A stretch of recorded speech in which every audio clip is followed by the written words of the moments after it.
everyone. Thank you for joining us on Rhapsody of Experiences. On this program, we share real stories about real people. My name is Pastor Ifeoma Chibogu. My co-anchor is Pastor O. Hello, everyone. You are welcome to the show. On today's program, we're going to be talking about a 38-year-old man, Patrick Ayeson, who got his daughter, an 18-year-old girl, pregnant. Now, this has become very rampant because even in Ghana, Daniel Ba, a 42-year-old man, also got his 14-year-old pregnant. Do I hear you say incest? Yes.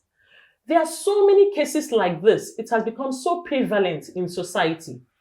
But our case study today is Patrick. Patrick sent his wife away. He divorced his wife, who also happens to be the girl's mother, and he kept raping this girl. It started in January 2020, this year. He kept raping the girl until she got pregnant. It's unimaginable. Leviticus 18 from verse 16 in the Bible states that it is an abomination to see the nakedness of your relation. In his confessional statement, he said that every time he had the urge, he would go to this girl and release it. Whatever that means, I find it very difficult to believe that a father would have urges towards his own daughter. It's unbelievable and unpardonable, especially when fathers are meant to protect their children, not molest them. Pastor O, what do you have to say? Thank you, Pastor Ifeoma. It's actually not a palatable one.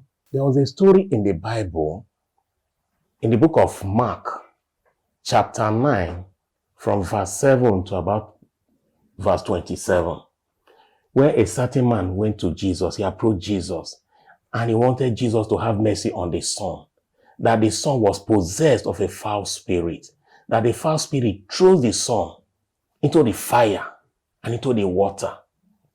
It's not as if the son wanted to enter the fire or the water, but that spirit, the foul spirit in him, was responsible for those acts. Similar thing must have happened to this man. Otherwise, no rational human being will go to that extent. We do what the man did. He was possessed. He had a spirit That was foul. In him. Fact. So, all that he did were the manifestations of the spirit that was within him. And to change the man, you have to cast out that spirit. Otherwise, it will still be there. Pastor O, we're not even talking about just one spirit here, because this is sexual perversion. You know, one sin will definitely lead to another. Yes. A man that is able and capable of doing this kind of thing would commit a lot of other sins, because this act has actually opened the door to the devil and his evil spirits. Yes. So there's a whole lot here, because you see, Pastor, this man has been sentenced to 10 years imprisonment. I'm not just interested in him being punished. Pastor I'm interested in his soul. What becomes of him after now? Because I know that if he has the opportunity right now, he will still come out from jail and commit the same sin. Yes. So I'm thinking about the state of his soul, because he needs to realize that what he did was actually terrible. He needs to be remorseful. He needs to repent. So how do you think that can come into play? Yes, thank you very much, Pastor Ifeoma, for that interesting question. What is in him is actually beyond him. And the Bible says that if any man be in Christ, he is a new creature. All things are passed away. behold, all things become new. So for him to be a new creature, he has to accept Christ as his Lord and personal Savior. It's only then that the spirit will be cast away. Until that spirit lives and the Holy Spirit dwells in him, it will be difficult for him to change. He cannot change. Before he defiled the daughter, he had that spirit in him. He had been planning it. He conceived it. He executed it, and it manifested. So he has to first of all give his life to Christ. He has to accept Jesus. He has to take out that foul spirit and put on Christ. And if he does that, that will be the beginning of a changed human being. Pastor Odin, I'm just processing it, and I'm just thinking that maybe that young girl should have that baby and give it up for adoption, so that the stigma trailing the child from what the grandfather did wouldn't follow the child all the days or years of his life. Yes, there are some governmental agencies that should be able to come into play in that regard. Government may look at it and say, okay, yes, they can take up the child for adoption. They also have to subject the mother to some form of counseling, because the mother has to know the implication of all that happened. Because the mother had to accept the child for adoption. And that might just be the best thing for the child, so as to forget the past and face the future. I understand that in Edo State, the Ministry of Women Affairs and Social Development have taken in the girl. That's really very commendable. That's very commendable, and Yes. they should keep it up. Not just taking up the girl, they should also see to the welfare of the unborn child. I pray that God blesses them and that their labor of love shall not be in vain. Oh, Pastor O, why didn't that girl speak up? Why didn't she run to the police, to neighbors? Didn't she have relations that she could have? Yes. Because at Thank 18 years... Thank you, Pastor Ifeoma. That also exposes some kind of things, atrocities, fear that are in certain homes. If that girl was brought up with fear, for instance, if she grew up to know only the father as the head of the home and can do and undo, she would have been living in fear. I know. And the father would have been threatening her. If you speak, So in certain instances, there should be that sensitization, either by, I'm sure there will be some governmental agencies that can handle that, and try to sensitize people. Let people speak out. Let people air their mind, and let the people know what they are facing.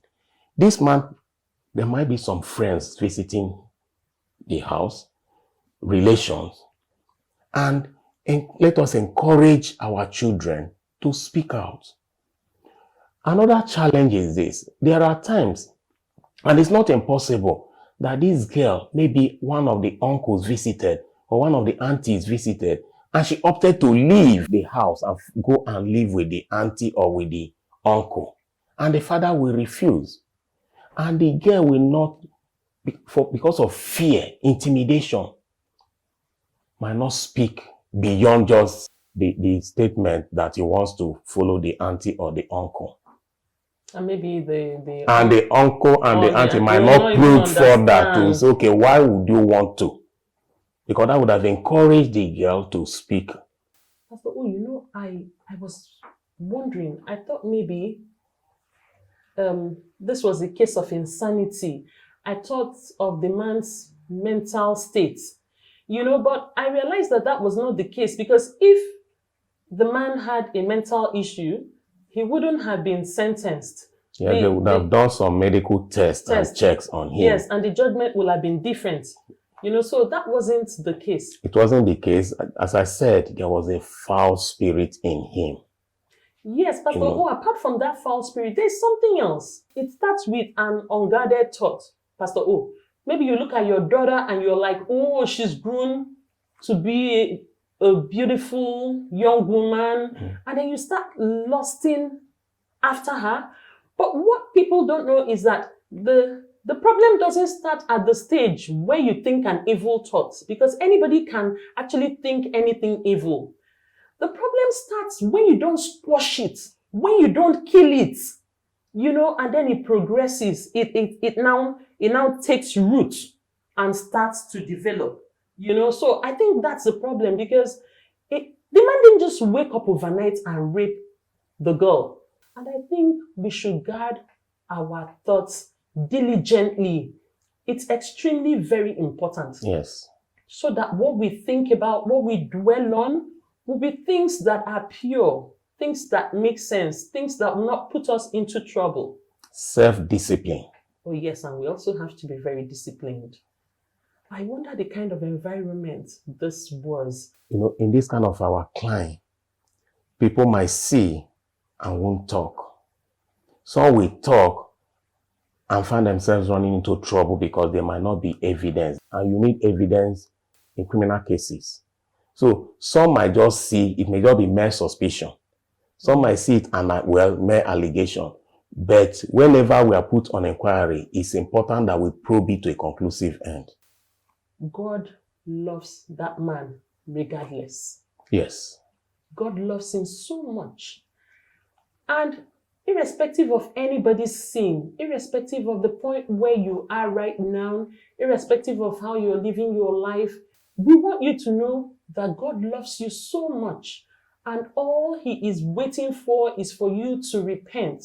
Repent of your sins, be willing to forsake them, give your life to Christ, and you will enjoy life. Pastor, I don't know if there's any other thing you want to bring out. What to bring out from all this is that no matter the sin the man committed, Jesus still loves him. Yes, Jesus. It is not over. He can still accept Jesus as his Lord and personal Savior. He can give his life to Christ. And that was the reason Jesus came, to give him life. It is not over. He should give his life to Christ. And to many of you watching, and you feel you have committed so much sin, unpardonable ones, it is not over. Jesus is waiting for you. He wants you to come to him. He wants you to give your life to him. He wants you to allow him to be the master over your life. Thank you, Pastor O. Thank you so much. Thank you. I would like all of us to make conscious effort to be better sisters, better brothers, better fathers, better mothers, better neighbors. Let us observe what is going on in the environment where we stay and around us. We need to be extra vigilant so we can identify when a little girl is going through something. We can watch the relationship between fathers and their daughters, relationship between uncles and their nieces, and so on and so forth. So we can actually help in our own little way, whatever it is, so that we can be our brother's keeper. It's very important. Thank you so much for watching. It's been wonderful spending time with you. The program is still Rhapsody of Experiences. Pastor O here. My name is Pastor Ifeoma Chibogo. Thank you so much. God bless you. Till we come your way next time. Bye-bye. Bye. And if you like this, keep sharing.